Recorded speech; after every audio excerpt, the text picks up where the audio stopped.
البدع والأهواء، أهل البدع العقائدية وأهل البدع السياسية. نقول بيننا وبينكم السلف، بيننا وبينكم الكتب، كان فيقول البدع بيننا وبينكم. Bismillahirrahmanirrahim. Alhamdulillahirabbil alamin. Asyhadu an la ilaha illallah wahdahu la syarikalah wa asyhadu anna Muhammadan abduhu wa rasuluh. Allahumma shalli ala Muhammadin abdika wa rasulik wa ala alihi wa ashabihi ajma'in, amma ba'd. Kita sekarang kemana ya? Masuk ke muka surat 94, betul? Baik, dari pembahasan adab al-mustawa salis di level yang ketiga. Qol ad-darsus salis, pelajaran yang ketiga, adabu ziyaratil marid. Adab-adab ketika mengunjungi orang sakit. An Abi Musa al-Ash'ari radhiyallahu an. Siapa nama Abu Musa? Abdullah bin Qais, rumahnya mana? Iya, di Yaman. Baik. Kemudian nanti jadi amir dan jadi hakim di mana ya? Di mana ya? Nanti akan pindah kemana rumahnya tuh? Bukan. Kemana? Iya, dia hijrah ke Madinah. Nah, kemudian di zaman Umar dan sampai di zaman Ali, beliau tugasnya kemana? Pindah tugas kemana?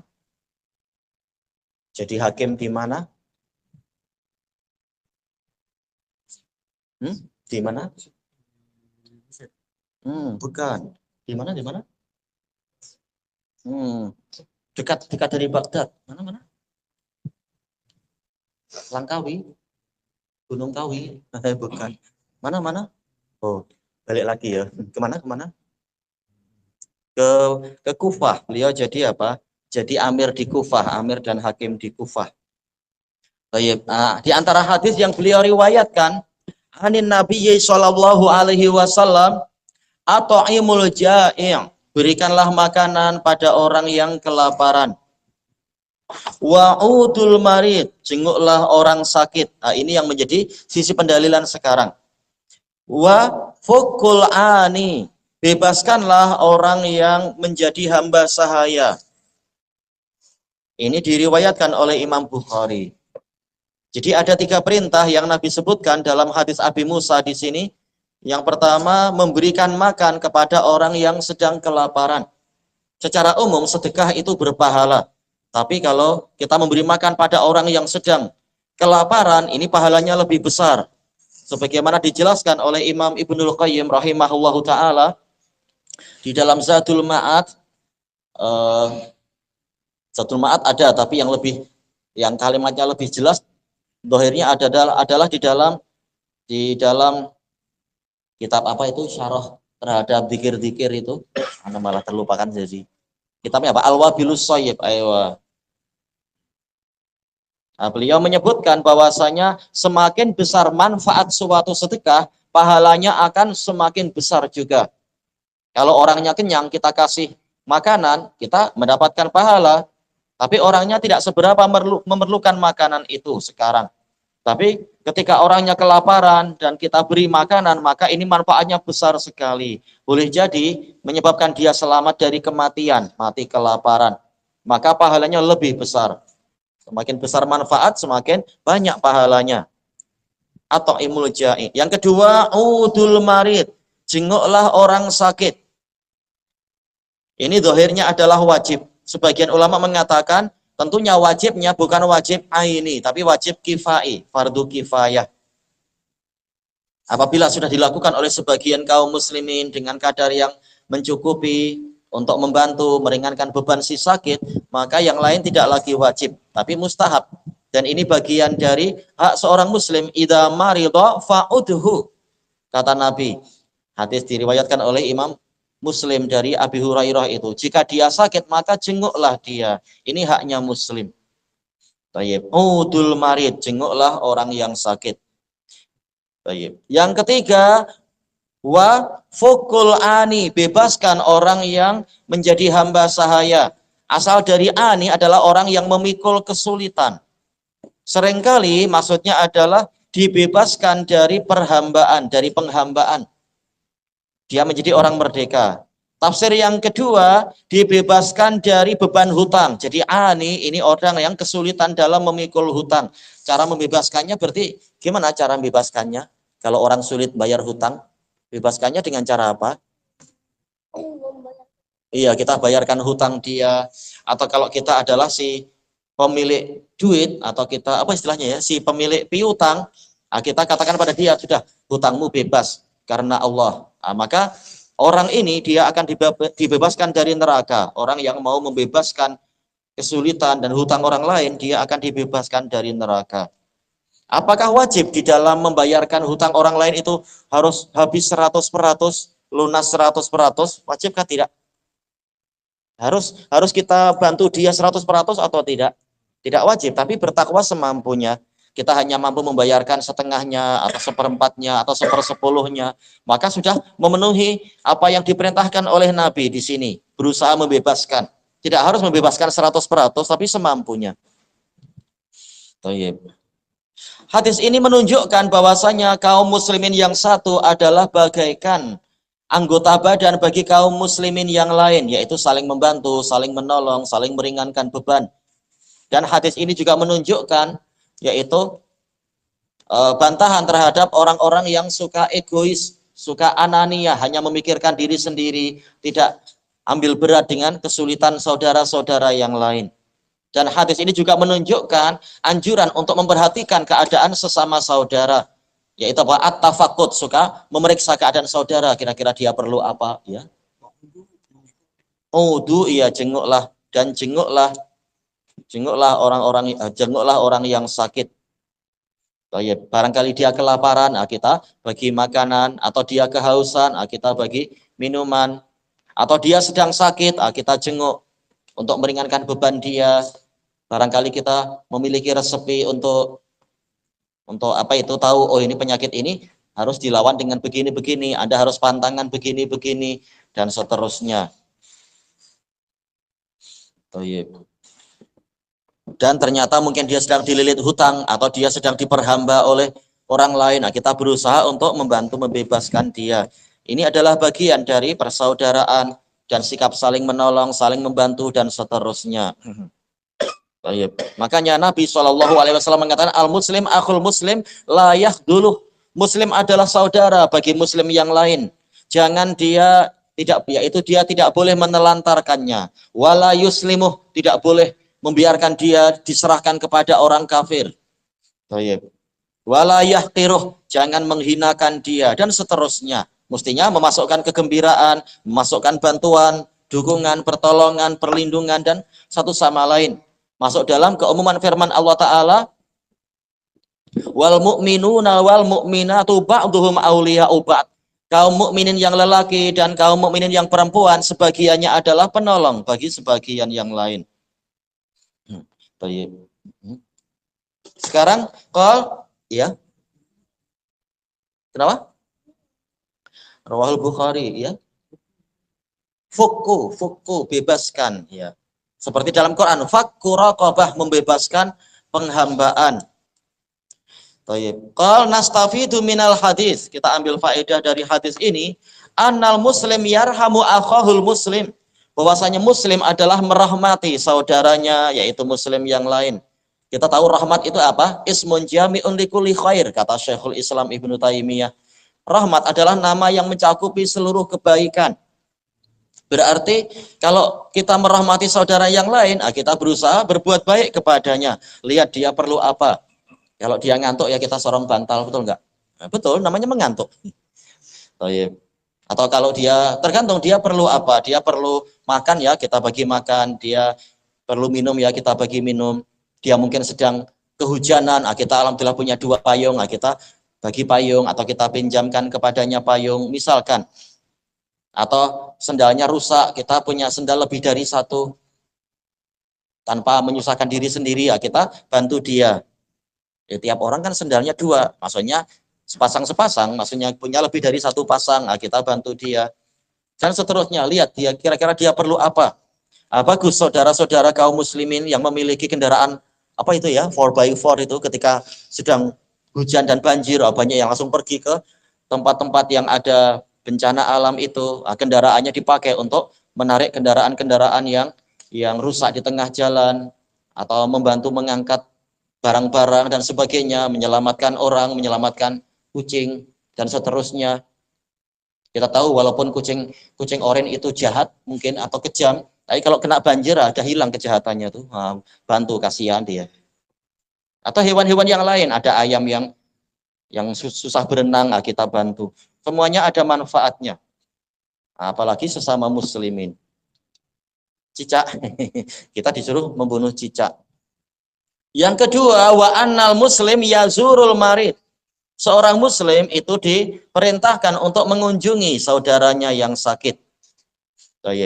Kalau dia di rumah ya dikunjungi di rumah. Kalau dia sedang di hospital ya dikunjungi di hospital. Lihat apa yang Allah Ta'ala mudahkan. Dan seterusnya. At-taqwim, yang pertama, hal zurta maridon. Apakah Anda menjenguk orang sakit? Ya. Ya, zurtu maridon. Bila terakhir menjenguk orang sakit, ketika di mana? Di rumah atau di hospital atau di penjara? Susah malah di penjara. Atau di pondok atau mungkin di mana? Bila terakhir menjenguk orang sakit? Di hutan, di gua, di lautan, di Gunung Jerai, mungkin di rumah ya, atau di hospital, mana yang mudah. Yang kedua, hal yafrahul maridu idza zurtah. Apakah orang yang sakit akan gembira jika engkau mengunjunginya?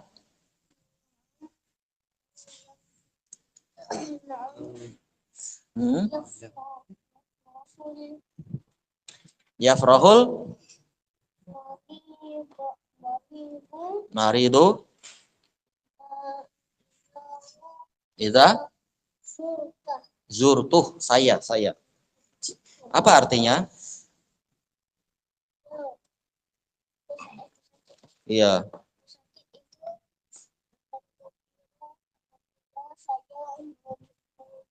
Iya. Allahu alam.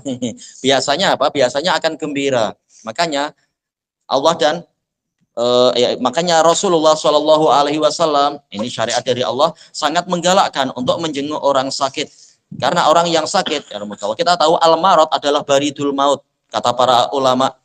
Sakit itu adalah posnya kematian. Sebentar lagi boleh jadi dia akan mati dengan sebab sakitnya itu.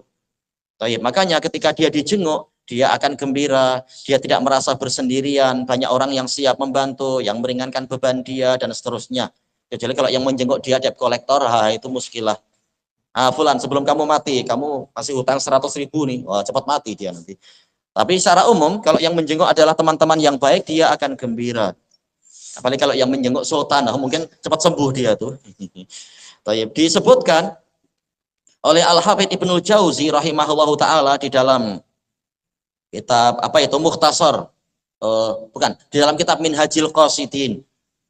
Ada dulu ulama salaf salah seorang ulama salaf dari kalangan ahli bait, ketika dia sakit dia heran. Kenapa satupun teman tak ada yang datang?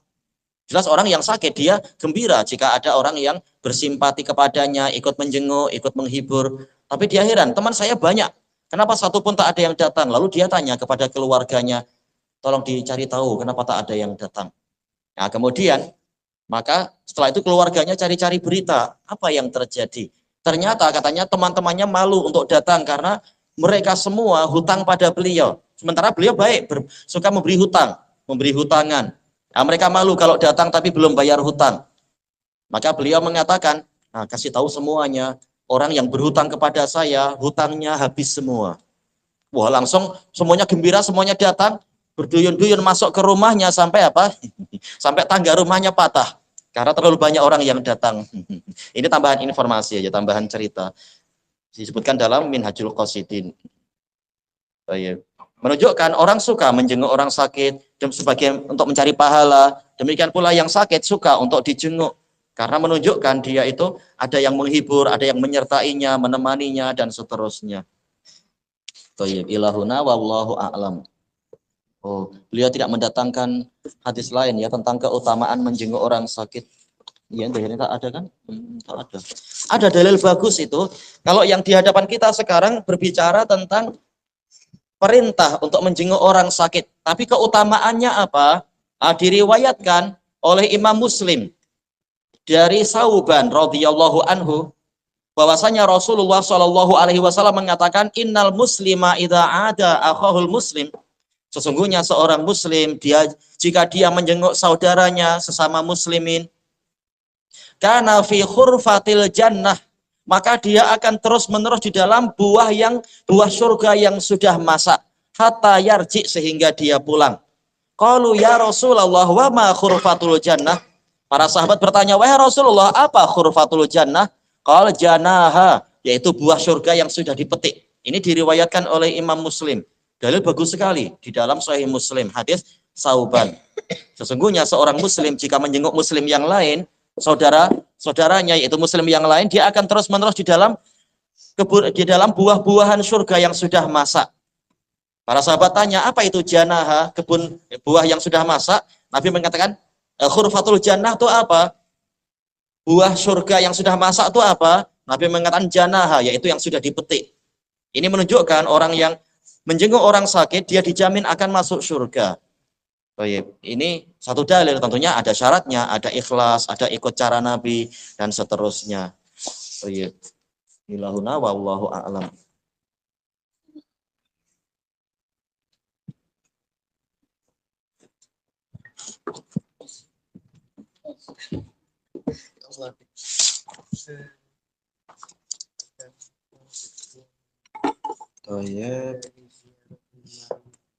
Bismillahirrahmanirrahim.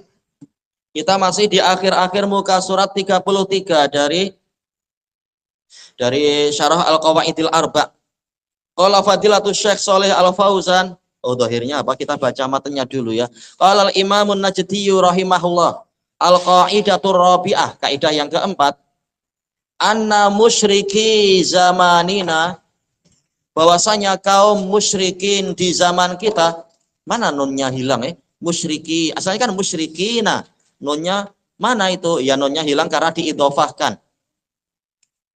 Asalnya musyrikin, ketika dia mudhaf, setelahnya menjadi mudhaf ilaih, maka nunnya hilang. Sebagaimana ketika dia dimufradkan, musyrikin kan jamak mudzakkar salim. Mufradnya apa? Musyrikin atau musyrikun misalkan.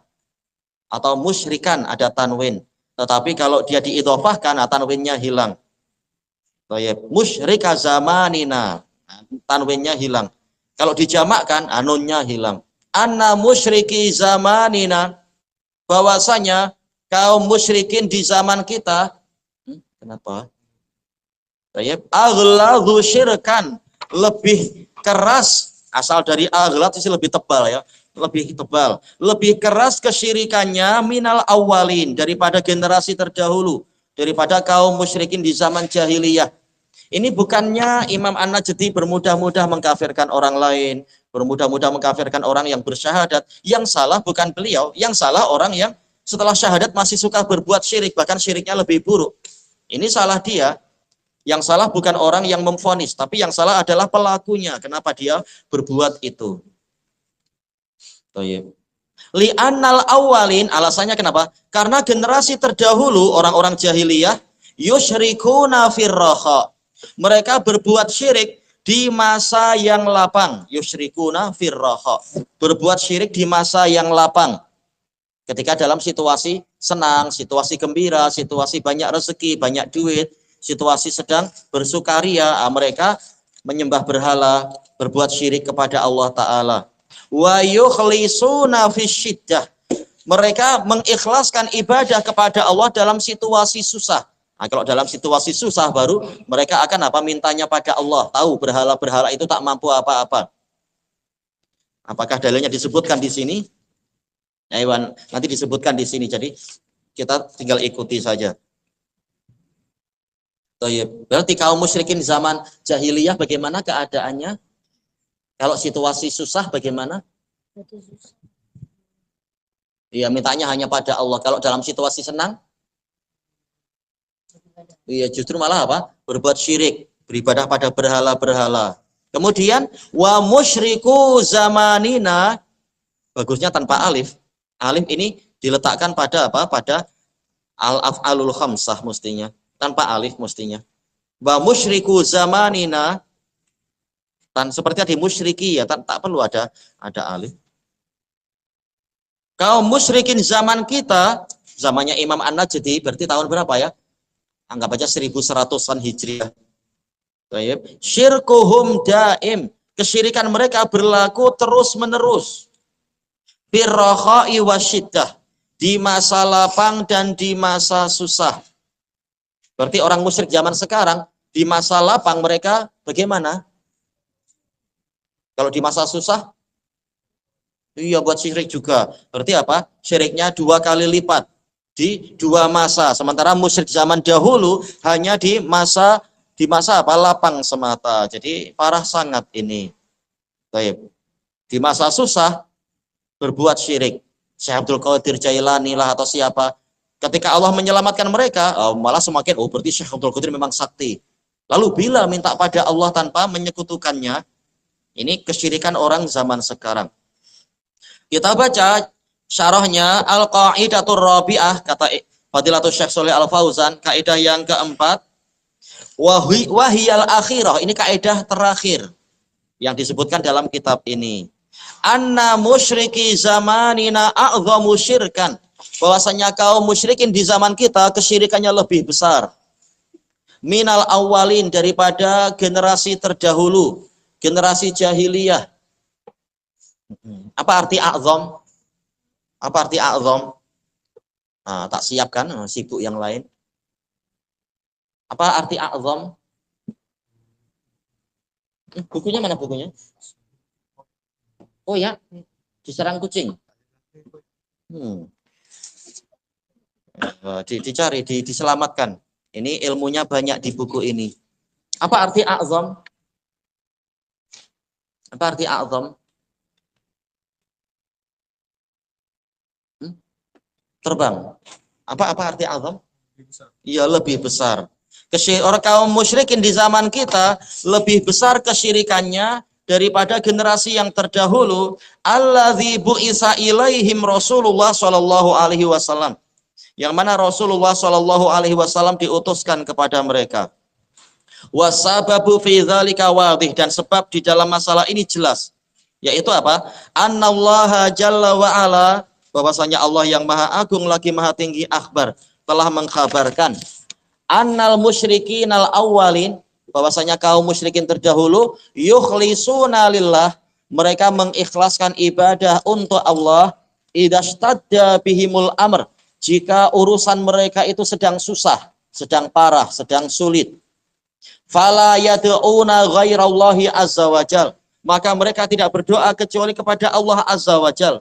Li ilmihim, karena mereka tahu annahu la yunqidhu minasyada'idi illallah, tidak ada yang mampu menyelamatkan manusia, menyelamatkan mereka dari kesulitan-kesulitan kecuali Allah.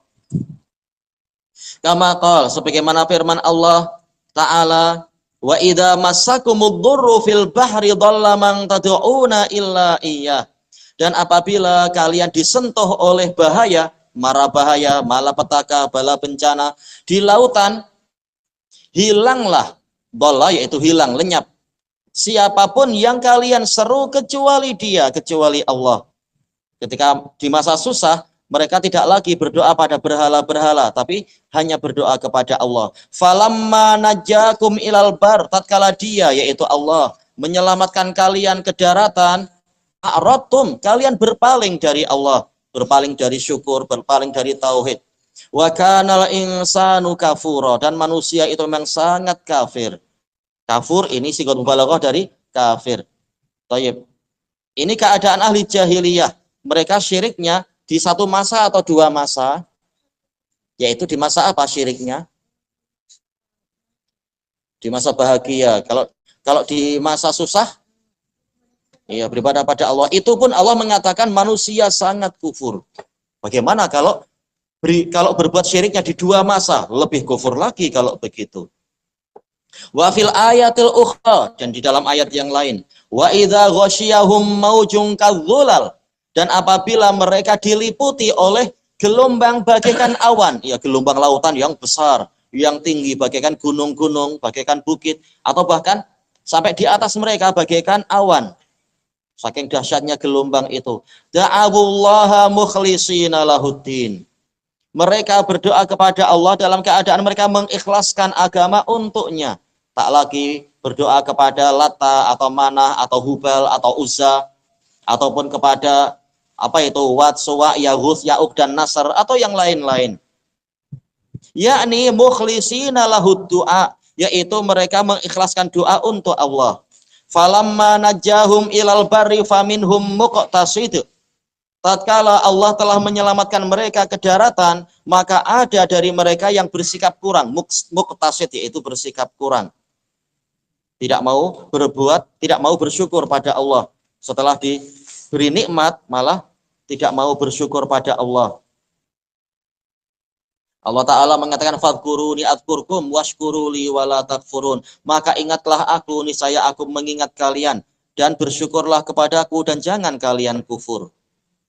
Wa fil ayatil ukhra, dalam ayat yang lain, falamma najahum ilal barri idzahum yusyrikun. Tatkala Allah telah menyelamatkan mereka ke daratan, tiba-tiba saja mereka berbuat syirik.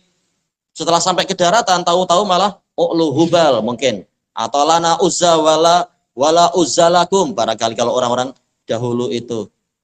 Agungkanlah hubal, agungkanlah hubal. Kami punya uzza, kalian tak punya uzza. Boleh jadi kalimat seperti itu yang diagungkan malah berhala-berhalanya. Padahal Allah yang menyelamatkan mereka. Berhala tak mampu apa-apa. Mereka sendiri mengakui dalam situasi susah hanya Allah yang mampu menyelamatkan. Allah Ta'ala mengatakan, ammay yujibul muttarra idza da'ahu wa yakshifus su' wa yaj'alukum khulafa'al ard a ilahum ma'allah qalilan ma tadhakkarun. Atau siapakah yang memenuhi doa orang yang berada dalam kesulitan jika dia berdoa kepadanya dan dia menghilangkan kesulitan tadi dan dia menjadikan kalian sebagai khalifah-khalifah di bumi? Maka kaum musyrikin mengatakan Allah, hanya Allah yang mampu. Maka ditanya, ailahum ma'allah, apakah ada sesembahan bersama Allah? Harusnya tidak ada. Allah mengatakan qalilam ma tadhakkarun, sedikit sekali dari kalian yang menyadarinya. Ya, setelah diselamatkan tahu-tahu malah memiliki Tuhan banyak sekali atau sesembahan banyak sekali. Ini kebiasaan musyrikun di zaman jahiliyah, berbuat syirik di dalam situasi lapang. Kalau dalam situasi susah, baru mau kembali kepada Allah. Makanya kaum muslimin disuruh untuk dalam situasi lapang mereka berdoa pada Allah, sebagaimana dalam situasi susah mereka juga berdoa pada Allah. Nabi mengatakan apa itu? Ta'arraf ilallahi firraha ya'rifka fisyiddah. Perkenalkan dirimu kepada Allah dalam situasi lapang, niscaya dia akan mengenal dirimu dalam situasi susah. Rajin beribadah di masa lapang, maka niscaya nanti dalam situasi susah, tatkala kita menyerunya, dia akan cepat sekali menolong kita.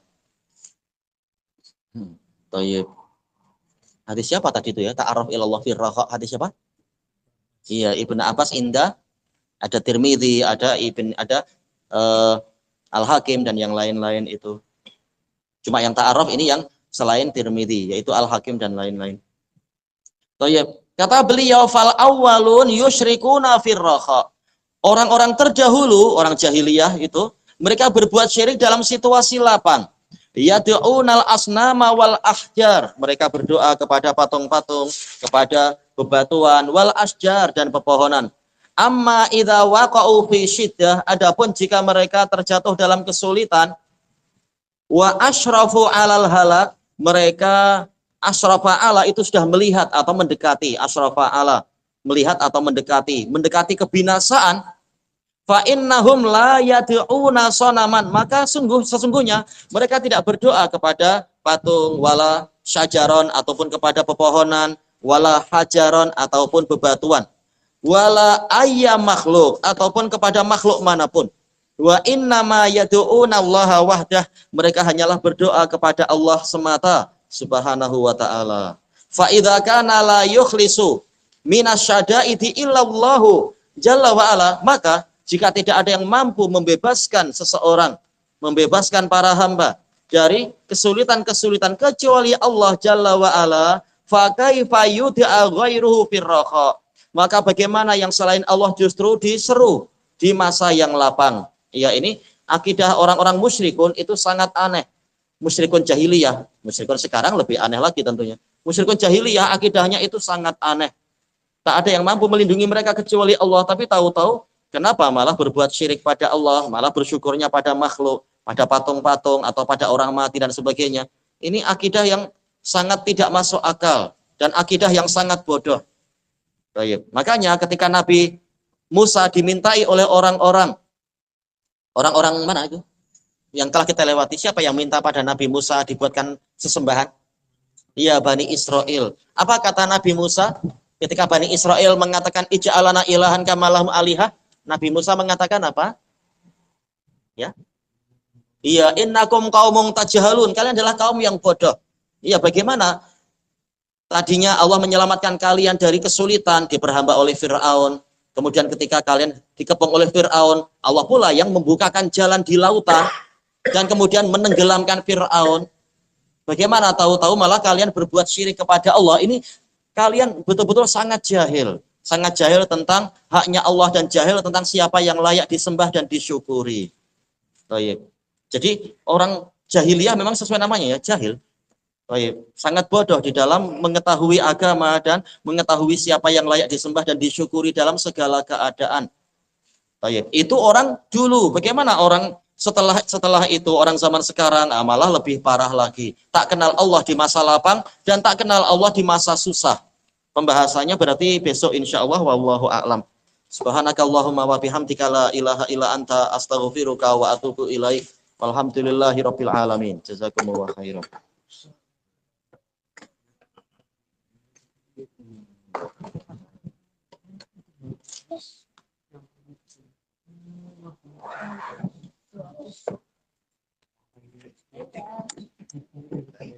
Oh, ini